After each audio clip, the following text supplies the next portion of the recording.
What's up guys? Welcome sa aking daily vlog. Andito pala kami ngayon sa Wat Po at sa Wat Aron dito sa Bangkok, Thailand. Dito kami ngayon makakarib sa Wat Po. Ano, may tour guide kami.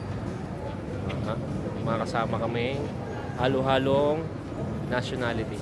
Tapos dito guys, makikita nyo may gong. Pwede ka mag-wish dito ng 3 beses. Tapos 3 beses mo rin siya papaluin. Nagkikwento sa amin dito yung tour guide namin. Dito pala sa Wat Po guys, maraming temple. Tapos ang pinakasikat dito guys is yung reclining Buddha. Bali dito pala guys pag pupunta kayo dito sa Wat Po, bawal lang naka-shorts. Kaya napabili tuloy ako dito ng pants.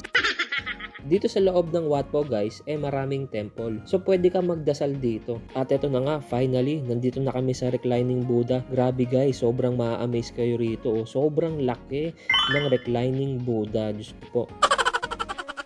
Nasa 15 meters tall at nasa 46 meters long. Kaya sobrang ma-amaze ka talaga rito sa reclining Buddha dito sa Wat Po. Tapos guys, after namin sa Wat Po, sasakay kami ng cruise para tumawid papunta sa Wat Aron. Sawadikap! You fit ba? Yeah, Jim! Nasabihan pa ako dito ng tour guide na fit daw ang katawan ko.